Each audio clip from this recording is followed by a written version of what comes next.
तारीख 24 फरवरी 1822। स्थान कालूपुर, अहमदाबाद, गुजरात। जब स्वामीनारायण संप्रदाय के भगवान माने जाने वाले सहनंदा स्वामी ने पहले मंदिर का निर्माण करवाया। यह स्वामीनारायण टेम्पल की पहली शुरुआत थी।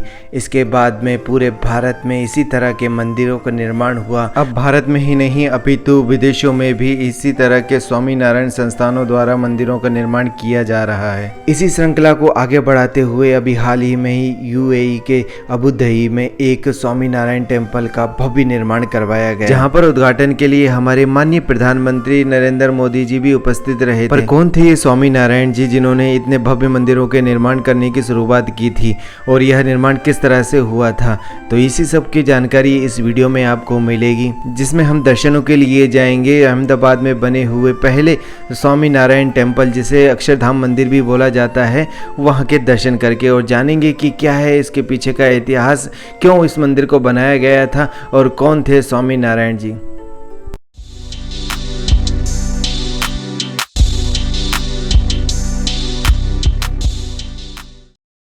मेरा नाम है संजय सिंह और आप लोगों का तहे दिल से स्वागत कर रहा हूं आपके अपने YouTube चैनल पर, जिसका नाम है जकुस्त। तो आज हम लोग आ चुके हैं हमारे प्यारे भारत के गुजरात राज्य के अहमदाबाद शहर में, और यहाँ पर काफ़ी सारे मंदिर हैं और उनमें से प्रमुख मंदिर जो हैं वो है अक्षरधाम मंदिर। यहाँ पर दो अक्षरधाम मंदिरों को जाना जाता है। एक तो जो अभी हाल ही में बना हुआ है और बहुत ही ज़्यादा भव्य और बड़ा बना हुआ है, वह अक्षरधाम मंदिर है, और एक है बहुत ही पुराना जो कि वर्ल्ड का पहला अक्षरधाम मंदिर बोल सकते हैं या स्वामीनारायण टेम्पल बोल सकते हैं। दोनों के एक ही मतलब होता है। तो आज हम लोग वही मंदिर को विजिट करने के लिए जा रहे हैं, दर्शन करने के लिए जा रहे हैं, जो कि वर्ल्ड का पहला स्वामीनारायण मंदिर है। तो आपको स्वामीनारायण मंदिर के दर्शन करवा देता हूं और इनकी झलक दिखलाते हुए मैं आपको थोड़ा सा स्वामीनारायण जी के बारे में भी बता देता हूं। तो स्वामीनारायण जी का जो जन्म हुआ था वो 3 अप्रैल 1781 में चैत्र सुद 9 संवत 1837 को अयोध्या के पास एक गांव छपैया में हुआ था, जो कि उस समय के अवध के नवाब के अधीन आता था और अभी वर्तमान में भारतीय राज्य उत्तर प्रदेश में यह सम्मिलित है। स्वामीनारायण का बचपन से ही मन आध्यात्मिक की ओर लग गया था।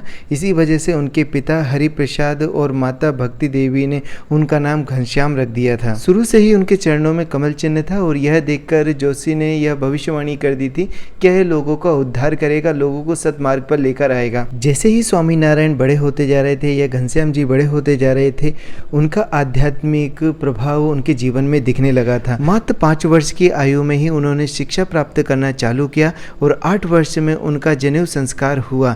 धीरे धीरे उनकी जैसे आयु बढ़ती जा रही थी, उनका शिक्षा का स्तर भी बढ़ता जा रहा था और उन्होंने अनेक शास्त्र का अध्ययन किया। जब उन्हें सभी शास्त्रों का ज्ञान हुआ और सभी शास्त्रों में वह निपुण हुए, तब समाज के हर एक वर्ग को एक धारा में लाने के लिए, अध्यात्म से जोड़ने के लिए पूरे देश की यात्रा की और समाज के हर एक वर्ग को अध्यात्म का ज्ञान करवाया। और यह सब करते हुए वह गुजरात में आते हैं, गुजरात के अहमदाबाद में आते हैं, क्योंकि यह एक व्यापारियों का गढ़ माना जाता था और उस समय अंग्रेजों का राज हुआ करता था। सभी व्यापारियों को सुरक्षा का जो दायित्व हुआ करता था वो अंग्रेजों के हाथ में हुआ करता था। अंग्रेज इस बात से परेशान थे कि कुछ जो लुटेरे हुआ करते थे या कुछ समाज के निचले वर्ग के लोग हुआ करते थे, वह इन व्यापारियों का धन लूट लिया करते थे और इनसे लूटामारी किया करते थे। क्योंकि उस समय स्वामीनारायण जी ने समाज सुधार के कार्यों में काफी ज्यादा विख्याति प्राप्त कर ली थी और यह बात ब्रिटिशर्स को मालूम थी। इसीलिए ब्रिटिश गवर्नमेंट ने यहाँ पर स्वामीनारायण जी को आमंत्रित किया और यहाँ पर मंदिर बनाने के लिए ज़मीन को आवंटित किया। और ये जो मंदिर आप अभी देख रहे हैं, यह ब्रिटिशर्स के द्वारा दी गई ज़मीन पर बनाया हुआ मंदिर है। यहाँ पर रहते हुए स्वामीनारायण जी ने उन लोगों को अध्यात्म की ओर जोड़ा जो कि समाज की मुख्य धारा से भटक चुके थे, चोरी डकैती और लूटामारी किया करते थे, उनको आध्यात्म की ओर जोड़ा और भक्ति मार्ग में लेकर आए। उनकी वाणी में इतना ज़्यादा आध्यात्मिक था कि जो भी एक बार सुनता वो उनका साधक बन जाता, और इसी तरह से उनके फॉलोवर्स बढ़ना चालू हुए और जगह जगह शहरों में उनके मंदिरों की शुरुआत हुई। आज यह आलम है कि पूरे भारत में उनके कई सारे मंदिर बने हुए हैं और अपितु विदेशों में भी कई सारे मंदिर बने हुए हैं। आज हम जिन्हें अक्षरधाम मंदिर के नाम से जानते हैं, वो सभी स्वामी स्वामी नारायण के मंदिर देख सकते हैं कि इन मंदिरों में जो कार्विंग की गई है, खंभों पर आप देख सकते हैं कितनी अच्छी से इसमें नक्काशी की गई है और बहुत ही कलरफुल इसको बनाया गया है। और सभी जगहों पर जहाँ पर भी अक्षरधाम मंदिर बने हुए हैं वहाँ सभी पर पत्थर के पिलर हुआ करते हैं, पर यहाँ पर आपको लकड़ी के पिलर दिखाई देंगे और लकड़ी के ऊपर ही इस तरह की कार्विंग की गई है, इस तरह की डिज़ाइनें बनाई गई हैं जो देखने में बहुत ही ज़्यादा अद्भुत लगती हैं।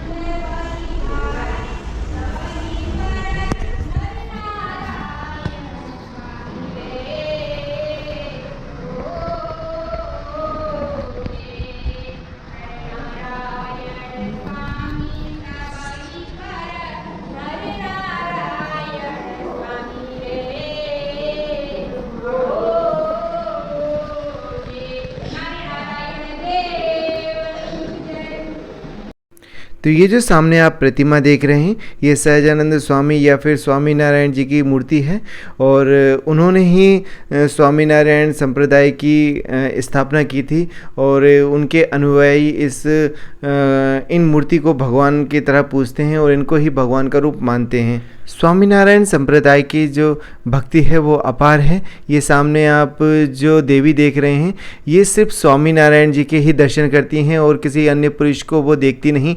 इसी वजह से इनको जब यहाँ पर लाया जाता है तो इनको चारों तरफ से ढक लिया जाता है ताकि किसी पुरुष की नज़र इन पे ना पड़े या इनकी नज़र किसी पुरुष पे ना पड़े। तो इस तरह की भक्ति और भाव रहता है। इस तरह से हमने स्वामीनारायण जी के दर्शन किए हैं, उनके मंदिर के दर्शन किए हैं और ये विश्व का पहला स्वामीनारायण मंदिर है। और अच्छी बात यह है कि स्वामीनारायण जी ने खुद इसको बनवाया था तो इसका महत्व बहुत ज़्यादा हो जाता है। तो ये जो स्वामीनारायण मंदिर है बिल्कुल इसी के सामने ये छोटा वाला स्वामीनारायण मंदिर भी बना हुआ है। ऐसा बताते हैं कि पहले जब मंदिर बन रहा था उस समय कुछ समय के लिए यहाँ पर स्वामीनारायण जी रहे थे, इसी वजह से यहाँ पर भी पूजा उनकी की जाती है और मुख्य मंदिर यही था और क्योंकि ये इनके संरक्षण में बन रहा था इसी वजह से वो यहाँ पर रुका करते थे। तो देख सकते हैं अभी मार्केट लगभग पूरा बंद है और अगर मैं आपको अंदर चल के इसकी दर्शन करवा दूं तो कुछ इस तरह की यहाँ पर प्रतिमा बनी हुई है स्वामी नारायण जी की। तो ये दो मंदिर हैं जो कि बिल्कुल आमने सामने बने हुए हैं। तो इस तरह से हमें स्वामी नारायण जी के दर्शन हो चुके थे और बाहर निकलकर हम लोग अहमदाबाद की गली चौराहों को घूम रहे थे और हमें तलाश थी नाश्ते की, जो कि गुजरात का ऑथेंटिक नाश्ता होता है, वो है फाफड़ा जलेबी। तो उसके लिए हम लोग रेस्टोरेंट ढूंढ रहे थे जो कि यहाँ का सबसे पुराना रेस्टोरेंट है। तो वहाँ पर हमें जालनी मैम ले जा रही हैं। तो यहाँ की अगर मैं रोडवेज की बात करूँ तो यहाँ पर अगर लोकल ट्रांसपोर्ट की बात करूँ तो इस तरह की यहाँ पर बसेस चलती हैं। तो इनके लिए एक अलग से पाथ बनाया गया है जिस पाथ पर प्राइवेट वाहन नहीं चलते हैं। तो अगर आप कभी आते हैं तो यहाँ पर आपको यातायात के लिए इस तरह की बसें उपलब्ध रहती हैं जो कि पब्लिक ट्रांसपोर्ट है, आप इनकी मदद से यात्रा कर सकते हैं। तो लो जी, अब हम लोग आ चुके हैं गुजरात का ऑथेंटिक नाश्ता करने के लिए, फाफड़ा जलेबी। ये जो मैं खा रहा हूँ वो फाफड़ा है और आपने इनको तारा मेहता का उल्टा चश्मा में देखा होगा, जेठालाल जी अक्सर फाफड़ा जलेबी खाया करते थे। तो ये वही फाफड़ा जलेबी हैं और फाफड़ा जलेबी तो कहीं भी मिल जाती है पर ये फाफड़ा स्पेशल गुजरात का है। तो खाना लगभग फिनिश हो गया है, नाश्ता लगभग फिनिश हो गया है। खमन था जो कि बहुत ज़्यादा टेस्टी था, फाफड़ा था जो कि गुड, ये चटनी का मुझे कौन से इसका फाफड़ा के साथ में हमें इस तरह का किसा हुआ पपीता दिया गया था, कच्चा पपीता, जिसका टेस्ट मुझे बहुत ज़्यादा अच्छा नहीं लग रहा था। और साथ में ही हमें ये कढ़ी दी गई थी और जलेबी तो थी ही सही। तो कढ़ी की मैं अगर बात करूँ तो यह कढ़ी तो नहीं कह सकते हैं, क्योंकि यह बिल्कुल भी खट्टी नहीं थी। बेसन की सब्ज़ी हो सकती है ये। और इस तरह की जो बेसन की सब्ज़ी है वो हर जगह हर किसी में दी जाती है। समोसे के साथ में भी इस तरह की बेसन की सब्ज़ी दे दी जाती है। तो यहाँ पर बेसन को थोड़ा सा अधिक मात्रा में खाया जाता है। गुजरात के शहर की अगर मैं बात करूं तो यहाँ पर लोगों का उठना थोड़ा लेट ही होता है। अभी भी 9 बजे हुए हैं और देख सकते हैं कि सभी दुकानें बंद हुई हैं। यहाँ पर करीबन 12 से 1 बजे दुकानें खुलती हैं और शाम को रात को ये काफ़ी देर तक खुली रहती हैं। भैया ने हमें छोड़ दिया है। तो भैया कितने सालों से रह रहे हैं यहाँ पे? 97 से यहाँ पे रह रहे हैं। तो आप क्या क्या जानते हो गुजरात अहमदाबाद के बारे में? पूरा यहाँ जैसे अपने तरह नए लोग आते हैं उनको बोलते हैं हमको घूमना तो हम घुमाते हैं पूरा दिन। तो अहमदाबाद में हमारा जो नेक्स्ट टूरिस्ट अट्रैक्शन है या फिर टूरिस्ट स्पॉट है वो है काकरिया लेक। और यह भी काफ़ी ज़्यादा फेमस है अहमदाबाद में। और यहाँ पर आने के लिए आपको एंट्री फीस देनी होती है, जो कि बच्चों के लिए 5 रुपये होती है और जो बड़े हैं अडल्ट हैं उनके लिए 10 रुपये होती है। अंदर कैमरा बिल्कुल भी अलाउड नहीं होता है। अगर आपके पास में प्रोफेशनल कैमरा है तो उसे अंदर नहीं ले जाने दिया जाएगा। मोबाइल होगा तो आप अंदर ले जा सकते हैं। और बच्चों की एक्टिविटी की अगर बात की जाए तो यहाँ पर कई सारे एक्टिविटी करने को मिल जाती हैं, जैसे कि झूला है या फिर बच्चों के लिए गाड़ियां हैं। इस तरह की यहाँ पे एक्टिविटी शाम को की जाती हैं और शाम को काफ़ी ज़्यादा यहाँ पर भीड़ भी हो जाती है।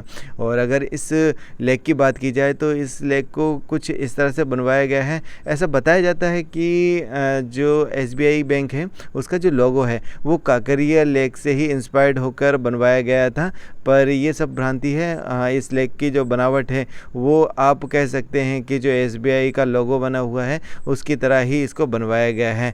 चारों तरफ पानी भरा हुआ है, बीच में एक टापू सा बनवाया गया है जहां पर बोट के द्वारा जाया जा सकता है। अगर आप चाहें तो यहाँ पर बोटिंग भी कर सकते हैं। तो यहाँ लेक को विजिट करने के लिए मैं अकेला नहीं आया था, मेरे साथ में आई थी बच्चा पार्टी, जिन्होंने यहाँ पर बहुत ही मौज मस्ती की थी। आज की वीडियो को यहीं समाप्त करते हुए मैं आपसे बोलना चाहूँगा कि अभी तक आपने हमारा YouTube चैनल सब्सक्राइब नहीं किया है तो जल्दी से सब्सक्राइब कर लीजिए।